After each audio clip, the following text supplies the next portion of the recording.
गर्मियों में दोपहर को सारे लोग गांव में सोया करते थे, तो एक बच्चा, एक नौजवान मोटरसाइकिल पे ना, उसने बड़ा सख्त हारन लगाया होता था।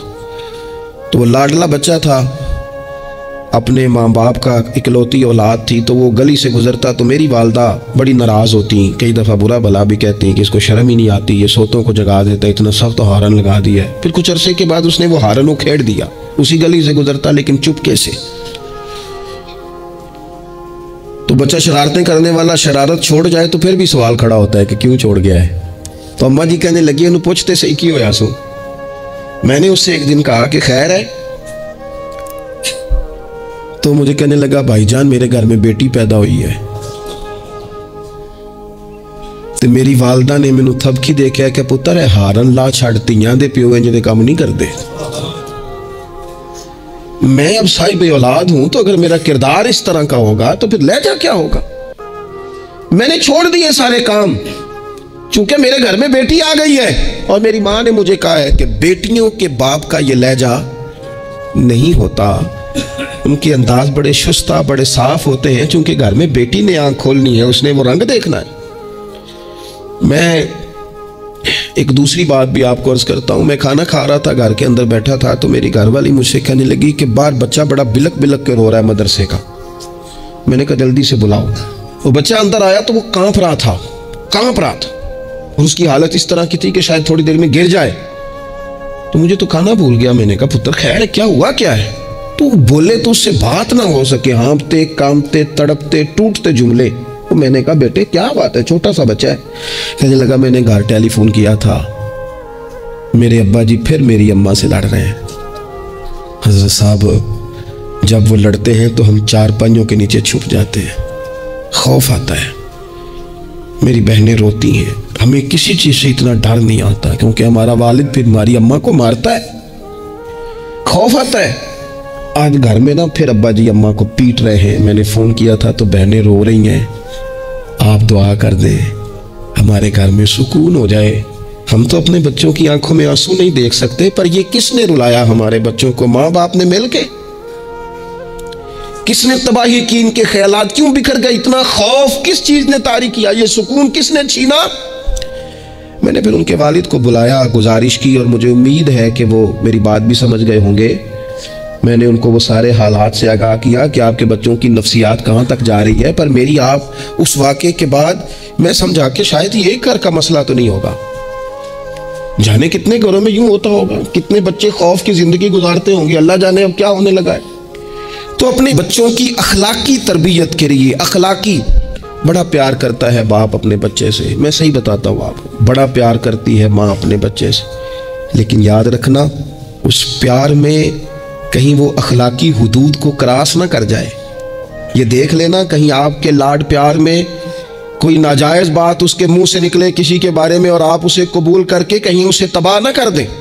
बाप मैंने देखा है ये काम करते हैं कि बच्चे ने अगर कभी कोई तोहफा मांग लिया है और मौका आ गया है तोहफा देने का, तो बाप ओवर टाइम भी लगाता है। वालिद कहता है अपनी फैक्ट्री के मालिक से कि मैं थोड़े थोड़े कटवा दूंगा, पर मुझे बच्चों के लिए गिफ्ट खरीदना है, उनके कपड़े बनवाने हैं। बड़ी जान जोखों में डालता है और वो कहता है कि मैं अपने बच्चों को मायूस नहीं देखना चाहता, मैं आला से आला चीज़ भी लाऊंगा। पर आपको पता है अल्लाह के प्यारे रसूल अलैहिस्सलाम ने फरमाया किसी बाप का अपने बेटे के लिए, अपनी बेटी के लिए सबसे बेहतरीन तोहफा ये है कि वो अपने बच्चों को अच्छा अदब सिखा दे। ये सोना तोहफा दिया है बाप ने कि उस बच्चे को उसने अच्छी तरबियत से रोशनास करा। ये खूबसूरत तोहफा सोना ये कमाल कर दी वालिद ने कि उसने अपने बच्चे के आदाब जिंदगी में एक अच्छे अदब का इजाफा किया।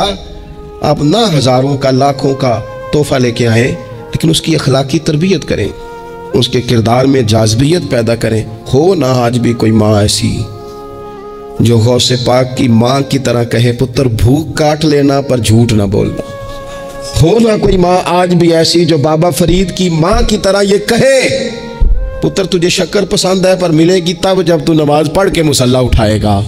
हो ना आज भी कोई ख्वाजा बख्तियार काकी की माँ जैसी माँ जो सारा दिन घर में सिपारे पढ़ती रहे और 15 सिपारे याद हों और सुबह शाम पढ़े। ओ खुदा के बंदो कुछ चीजें ऐसी हैं जो किरदार की रोशनी से नूर पाती हैं, जो सिर्फ अमल के हुस्न से दुनिया को हसीन कर देती हैं। बच्चों की रूहानी तरबियत, अखलाकी तरबियत, हम ना जो बच्चों को सबक दे रहे हैं वो महदूद जिंदगी का दे रहे हैं। हम मुसलमान हैं, हमें हमारे दीन ने कहा है कि जिंदगी 60-70 साल की नहीं, इसके बाद भी एक जिंदगी है जो हमेशा रहने वाली है, खत्म ना होने वाली है। हमने बच्चों को जितने असबाब पढ़ाए हैं वो दुनियावी जिंदगी के लिए, रोजी रोटी के लिए, कारोबार के लिए, शादी निकाह के लिए, लेकिन हमें हमारे दीन ने कहा है कि इन्हें वो सबक भी दो जो कब्र में भी इन्हें कामयाब करे। कू अनफुसकुम व अहलीकुम नारा, खुद भी दोज़ख की आग से बचोगे और अपने बच्चों को भी बचाओगे, ये इहतमाम करो। तो वो खास खूबसूरती जो हमारे दीन ने कहा है कि इनकी उखरवी जिंदगी में इनके काम आए। देखे ना, नबी पाक सल्लल्लाहु ताला अलैहि वसल्लम ने 3 चीज़ें हमारे ज़िम्मे लगाई। फरमाया अपनी औलाद को सिखाओ, ये बाप के ज़िम्मे लगाई हैं हुजूर ने चीज़ें, माँ के ज़िम्मे लगाई हैं। फरमाया ये अपनी औलाद को सिखाओ 3 चीज़ें। या रसूल अल्लाह सल्लल्लाहु अलैहि वसल्लम कौन कौन सी? फरमाया एक तो अपनी औलाद को अपने नबी की मोहब्बत सिखाओ। इसका मतलब है अब्बा को नात पढ़नी चाहिए ना, इसका मतलब है अम्मा को नात आनी चाहिए ना, इसका मतलब है हुजूर के कसीदे याद होने चाहिए ना, इसका मतलब है ना कभी बाजू थाम के बाप का है ना पुत्र चल आज फलान जगह तुझे ले जाओ, वहाँ मदीने वाले की बातें होंगी। इसका मतलब है कि उसे बाप को उन सारे रस्तों का तायुन तू बेटे का बाजू थाम के उसे कितनी जगहों पे ले गया है। चल एक दिन यूं भी कर, थाम उसका बाजू और उसे हुजूर के मदीने भी ले जा कर, महबूब के सामने खड़ा। फरमाया अपने बच्चों को अपने नबी की मोहब्बत सिखाओ, और फरमाया दूसरे काम ये करो कि अपने बच्चों को अपने नबी की औलाद की मोहब्बत सिखाओ। सिखाई हज़रत उमर ने जनाब अब्दुल्ला इब्ने उमर को मोहब्बत, तो फिर उन्होंने मोहब्बत की। अपनी औलाद को अपने नबी करीम की औलाद की, अहले बैत की मोहब्बत सिखाओ। और तीसरा हुजूर ने जिम्मे लगाया कि अपने बच्चों को कुरान पाक की तिलावत सिखाओ। ये माँ बाप सिखाएं, पहले खुद सीखें फिर अपने बच्चों को सिखाएं। उन्हें के पुत्र आ बैठ मेरे पास बैठ के कुरान शरीफ पढ़, मैं तुझे पढ़ाता हूँ। तिलावत कलाम मजीद तो हर मुसलमान के लिए सही तलफ़्फ़ुज़ से सीखना ज़रूरी है, तो पहले सीखें फिर सिखाएं। तो उनकी अखलाकी तरबियत, रूहानी तरबियत, 2 इंसान की तरबियत के मिजाज होते हैं, एक उसकी ज़ाहिरी तरबियत होती है, एक उसकी बातनी तरबियत होती है।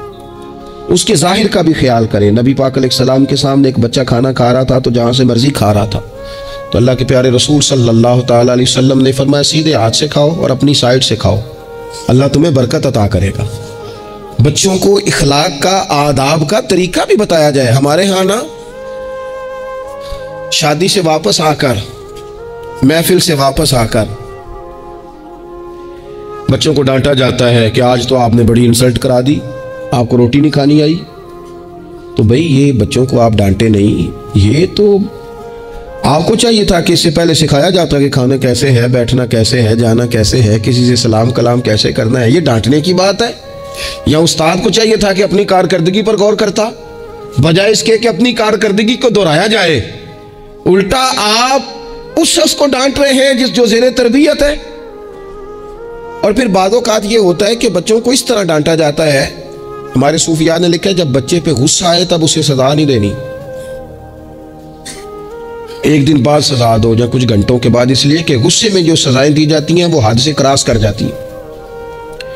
बच्चों को मुनासिब अंदाज में सजा देना भी शरीयत में मौजूद है। सबसे ज्यादा हुजूर प्यार करते हैं उम्मत से, लेकिन नबी पाक सल्लल्लाहु ताला अलैहि वसल्लम ने फरमाया 7 साल के बच्चे को नमाज का कहो और 10 साल का न पढ़े तो सजा दो, उसे मुनासिब हद तक तंबीह करो, सजा दे के भी पढ़ाओ। क्योंकि उम्र ऐसी होती है, आपको फसल को पानी भी देना पड़ता है और जड़ी बूटी को काटना भी पड़ता है। हमको बंदा कहे नहीं मैं बड़े मेहरबान तबीयत का मालिक हूं जी, मैं जड़ी बूटी कैसे काटूं? तो भाई जड़ी बूटी को काटना भी फसल से प्यार ही है, इस पर भी तवज्जो होना चाहिए। एक मुनासिब मिकदार में आप किसी चीज को भी रखें, अफरात और तफरीद से पाक, बच्चे को मुनासिब हद तक आप तंबीह करें, उसकी जाहिरी बातनी तरबियत पर तवज्जो दें।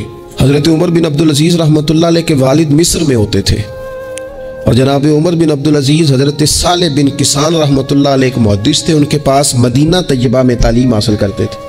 तो आपने अपने उस्ताद साहब के पीछे असर की नमाज पढ़ी, तो एक रकत आपकी लेट थी, उठ के आपने नमाज पूरी की। तो हजरत सालेह बिन किसान मुहद्दिस थे, आलिम थे, हदीस पाक को जानने वाले। वो हजरत उमर बिन अब्दुल अजीज से कह रहे हैं बचपन है और वालिद मिस्र में, उन्होंने पूछा बेटा कहाँ थे? नमाज में एक रकत में मैंने देखा कि आपने देर से नमाज पढ़ी है। तो अर्ज करने लगे मैं ना हुजूर कंघी कर रहा था। बाज़ बच्चे आईने के सामने खड़े रहते हैं, फिर बड़ी बड़ी देर ही खड़े रहते हैं। कंघी कर रहा था तो ज़रा देर हो गई। हज़रत सालेह बिन कैसान रहमतुल्लाह अलैह ने उनके वालिद को मिस्र में ख़त लिखा। फरमाने लगे जवानी भी है, मौका भी है, फुर्सत भी है, और अभी भी आपका बेटा जमात से नमाज नहीं पढ़ता। मिस्र में ख़त गया। आज जब मैंने पूछा है तो उसने कहा मैं कंघी कर रहा था। इतने मामूली से काम के लिए उसने तकबीर उला छोड़ दी। अब वहाँ मिस्र में बैठे वालिद ने ये नहीं कहा कि मौलवी साहब आहिस्ता आहिस्ता ठीक हो जाएगा, आपको क्या हो गया है, कोई बात है करने वाली। उन्होंने वहाँ से घोड़े पे बंदा दौड़ाया, बंदा मदीना तैयबा आया। उसने कहा जाते ही उमर बिन अब्दुल अजीज़ को ले जाना हजाम के पास और उसके सारे बाल उतरवा देना, और उसे कहना पुत्र जिन बालों की वजह से नमाज रह जाए उन बालों को सर पे नहीं रहना चाहिए। तेरी जमात की रकत रह गई पुत्र, इतना बड़ा काम, अल्लाह के हुजूर हाजिरी का मौका था। फिर उसका रिजल्ट क्या निकला? हजरत उमर बिन अब्दुल अजीज बादशाह बने। 39 साल उम्र में उन्होंने पूरी उम्मत को खैर से भर दिया। हशाम बिन अब्दुल मलक के भी 11 बेटे थे, जनाब उमर बिन अब्दुल अजीज के भी 11 बेटे थे। हशाम जब दुनिया से गया तो हर बेटे को 10 लाख दिनार आए, और जनाब उमर बिन अब्दुल अजीज जब दुनिया से गए तो 11 बेटे थे और 6 दिनार थे। और जाती दफा कहने लगे पुत्र अपने बाप पे शिकवा न करना, तुम्हारा बाप बुज़दिल था। 2 रास्ते थे, या तो मैं अपने लिए जहन्नम इकट्ठी करता और तुम्हारे लिए जायदाद बनाता, लेकिन मैं बुज़दिल था, दोज़ख से डर गया, मैं जायदाद नहीं बना सका, अपने बाप को माफ़ कर देना। तो बच्चे कहने लगे अब्बा जी हम जिस गली से गुजरते हैं लोग उठ के खड़े हो जाते हैं कि नेक बाप की औलाद जा रही है, अच्छे बाप के बच्चे जा रहे हैं, हमें कोई ज़रूरत नहीं जायदादों की। वो शख्स जो ये बयान करता है ना कि 6 दिनार छोड़ गए थे, वो कुछ कफन दफन पे लग गए, कुछ और किसी काम लग गए, 6 दिनार कुल बचे बच्चों के पास, 11 बेटों के पास। लेकिन वो शख्स कहता है वो जो 10-10 लाख दिनार हशाम बिन अब्दुल मलक के बच्चों को आए थे, वो मस्जिदों के सामने भीख मांगा करते थे। क्योंकि जब बच्चों को बना इस तरह का दिया गया कि खाने में पीने में मौज में उड़ा दिया माल, और ये जो 6 दिनार 11 बेटों को दे के गया, रब ने इतनी बरकत दी कि एक एक बेटा एक एक वक्त में 100 घोड़े माल के भरे हुए रब के रास्ते में खैरात फरमाया करते थे। असल दौलत औलाद है, असल दौलत इसका इखलाक है, असल दौलत औलाद की अखलाकी तरबियत है। ऐसा ना हो कि माल कमाने के चक्कर में असल दौलत से हाथ धो बैठे, ऐसा ना हो कि बैंक पैसों से भर जाए और हमारी औलाद हाथों से निकल जाए, ऐसा ना हो कि हमने यारों को टाइम दे दे के तो बड़ी दूर निकल गए हम, लेकिन हमारे बच्चे के ज़हन में चंद सवालात थे, हम उन्हें मुतमईन नहीं कर सके। हमने नौकरों के ज़िम्मे डाल दिया, फलाने के ज़िम्मे डाल दिया, चचा के ज़िम्मे डाल दिया, वक्त नहीं दिया, टाइम नहीं दिया। कायनात में सबसे मसरूफ़ ज़िंदगी रसूल करीम की है, पर हुज़ूर तो उन्हें कंधों पर भी बिठाया करते थे, नमाज में भी बच्चे साथ आ जाते थे अपनी। और फिर बच्चों को एहसास दिलाएं कि सब इंसान बराबर हैं, उन्हें तकवे का दरस दें। आपने नाराज़ नहीं होना, अमीरों के बच्चों को ये सबक दिया जाता है कि तुहाडा स्टेटस नहीं हो, तुसी फलाने नाल खेडन डैस हो। हज़रत उमर के ज़माने में एक गवर्नर के बेटे ने एक गरीब के बेटे को मारा था, तो हज़रत उमर ने ना गवर्नर साहब को माजूल करके ऊँट चराने पे लगा दिया। लोगों ने कहा अब्बे का क्या कसूर है? फरमाने लगे उसका भी तो कसूर है ना, उसी ने तो इसे बताया कि तू गवर्नर का पुत्र है। अगर वो बताता कि बेटा कानून सब के लिए एक जैसा है तो ये काम ना होता। छोड़ दो, कमी और चौधरी की तकसीम, तुम्हारी औलादें बच जाएंगी। छोड़ दो अमीर और गरीब का फर्क, बच्चे मुत्तकी और परहेजगार हो जाएंगे। छोड़ दो ये स्टेटस का धंधा, तुम्हारी औलाद के दिल से किबर और तकब्बुर निकल जाएगा। महबूब ने ये फर्क मिटा के हमें बताया है कि अखलाक हुस्न है, किरदार मेयार है। तुम्हारे अंदर अगर तकवे की दौलत आती है तो ये असल एजाज है। खुशकिस्मत है वो बाप जिसको कोई आके कहे कि तेरे बेटे को नमाज पढ़ते देखा है। मैंने एक जगह ना एक तरावी पढ़ी, तो मेरे साथ एक साहब तरावी पढ़ रहे थे, वो रोते जा रहे हैं, रोते जा रहे हैं, रोते जा रहे हैं। तो मैं ये समझा कि शायद इनको कुरान मजीद की समझ आ रही है, चले थोड़ा बहुत, मैं भी तालिब इल्म हूँ कुरान पाक का। तो मैंने कहा ऐसी आयात तो नहीं है इतना रोने वाली, लेकिन बहुत ही रो रहे हैं। तो 2 रकतों के बाद मैंने उनसे कहा कि अब तो आपकी कैफियत वहाँ चली गई है कि नमाज में इतनी आवाज़ निकलनी नहीं चाहिए, क्या मसला है? तो कहने लगे हज़रत साहब मेरा पुत्र पे तरावियाँ पढ़ाना है। तो ये देखें ना, ये बहुत बड़ी खूबसूरती है। लेकिन याद रखें उसका हाफिज कारी आलिम होना भी बड़ी बात है, लेकिन शर्त यह है कि वो अखलाकी तौर पर अगर एक अच्छा इंसान बन जाए तो फिर भी बड़ी बात है। अगर आपको ये कोई आके बताए कि मैं जा रहा था चक्की पे गंदुम लेकर पिसवाने के लिए, लेकिन तेरे बेटे ने तो जल्दी से मोटरसाइकिल रोका है, उसने कहा चाचा जान मुझे देना, मैं छोड़ के आता हूँ, और मैं जा रहा था डॉक्टर की तरफ दवा लेने, लेकिन उसने कहा कि आप इधर मेरे साथ आए ना, मैं जाता हूँ आपको लेकर के। ये बहुत बड़ा एहसास है। बच्चों को अखलाकन मजबूत कर देना, उनके किरदार के अंदर वो खूबसूरती ले आना। मैं बड़े दर्द से आपसे अर्ज करूं, हम अपनी औलाद की तकलीफ नहीं दे सकते, देखी नहीं जाती, कैसे देखेंगे? तो मुझे बताओ, क्या खुदा न खास्ता अल्लाह ताला सबको महफूज करे, क़यामत में अगर औलाद को अजाब होगा तो देखा जा सकेगा? और अगर नहीं देख सकते तो फिर खुदारा कभी भी इन्हें रिज़्क़ हराम ना खिलाना। थोड़ी रोटी लेकिन हलाल, थोड़ा माल मगर जायज़, सादा सवारी मगर जायज़ पैसों। मेरे नबी पाक सल्लल्लाहु अलैहि वसल्लम ने फरमाया, जो गोश्त हराम से पलेगा वो जन्नत में नहीं जाएगा। अपने बच्चों के लिए रिज़्क़ हलाल का बंदोबस्त करें। जिस तरह ढूंढ के लाते हो ना बच्चों के लिए अच्छा गोश्त, ढूंढ के लाते हो ना बच्चों के लिए वो ग़िज़ा जिसमें मिलावट ना हो, ढूंढ के लाते हो ना बच्चों के लिए वो वाला खाना जो गैर मेयारी ना हो, मेयारी हो, ढूंढ के लाते हो ना खालिस चीज़ें अपने बच्चों के लिए, इसी तरह उनके लिए तय्यब और ताहिर रिज़्क़ भी लेके आओ, ताकि उनके अंदर रूहानियत पैदा हो, ताकि तकवे की रोशनी दौड़े। इमाम हसन रज़ी अल्लाह ताला अन्हु मस्जिद नबवी शरीफ में तशरीफ़ लाए तो सदके की खजूरों का ढेर लगा हुआ था। एक खजूर बचपना था, उठा के मुंह में रख ली। अल्लाह के रसूल सल्लल्लाहु अलैहि वसल्लम ने उंगली डाल के निकाल दी। फरमाया, पुत्र मेरी औलाद के लिए सदका जायज़ नहीं है। उंगली डाल के हुजूर ने निकाल दी। हमें ये सबक दिया कि तुम्हारी औलादों के करीब सिर्फ वो रिज़्क़ जाना चाहिए जिन्हें रब रसूल ने उनके लिए जायज़ रखा है। अगर गले में उंगली डालकर भी तुम्हें वो लुक़मे निकालने पड़े तो निकाल देना। ये तरीका तुम्हारे लिए तुम्हारे नबी ने रखा है, इनके करीब हराम ना जाने देना, वरना हम ढूंढते फिरेंगे दोस्तों, हम ढूंढते फिरेंगे, चीज़ें कहीं की कहीं पहुंच जाएंगी। खुदारा इनका कसूर क्या है नौनिहालों का? ये तो हमारी गोद में पलते हैं, क्यों हम उन्हें वो वाला माल ला के देते हैं जो इनके लिए जायज़ नहीं? क्यों ऐसी चीज़ें इन्हें फराहम करते हैं कि इन बेचारे भोलों को पता ही नहीं अब्बा क्या कुछ ले आया? तैयब, हलाल, पाकीज़ा, साफ सुथरा, मेयारी इनके लिए ग़िज़ा का बंदोबस्त करें। और इनके लिए एक बात और आपको आखिर में अर्ज़ करनी है, ये आपने ना मेरी मिन्नत समझनी है।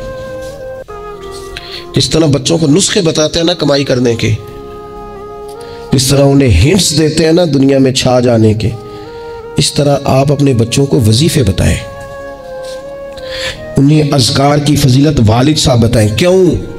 कि ये मेरे नबी पाक का तरीका है सल्लल्लाहु ताला। देखो ना, हुजूर के दरवाजे से सबको सब कुछ मिलता है ना। और सहाबा कहते हैं जो चीज़ नहीं सुनी ना कभी वो लफ्ज़ नहीं है, ये ला नहीं है, ये सुना ही नहीं कभी।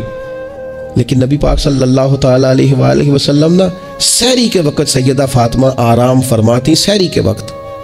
तो हुजूर ने हमारी तालीम के लिए, हमें समझाने के लिए बेटी को पाँव से पकड़ कर उठाया, फरमाया फ़ातिमा उठो, ये तो रब से रिज़्क़ मांगने का वक्त है। उठो, तुलुए फजर से तुलुए सादिक तक अल्लाह ताला रिज़्क़ तकसीम करता है। उठो, मुसल्ले को आबाद करो। शायद यही वो सबक था कि इमाम हसन कहते हैं, फिर मैंने अपनी माँ को सारी सारी रात ही मुसल्ले पे देखा, सारा सारा दिन ही दुआएं मांगते देखा। ओ देखो मेरे दोस्तों, हुजूर के दरवाजे से सबको सब कुछ मिलता है, पर जब सैयदा फ़ातिमा ने कहा था ना या रसूलल्लाह गुलाम मिल जाए, तो करीम रसूल ने बेटी को वजीफ़ा दिया। चलो हुजूर की सुन्नत समझ के अब्बा जी एक एक वजीफ़ा बताए ना, अपनी अपनी बेटियों को बताएंगे इंशाअल्लाह। चलो एक एक वजीफ़ा बताए ना बेटों और बेटियों को, और कहें कि ये मैं भी पढ़ता हूँ, बड़ी बरकत वाला है पुत्र, तू भी पढ़ा कर। ये वजीफ़ा बताएं गोद में बिठा के। मैंने कहा हम हिंट्स देते हैं माल कमाने के, ये भी तो दो ना।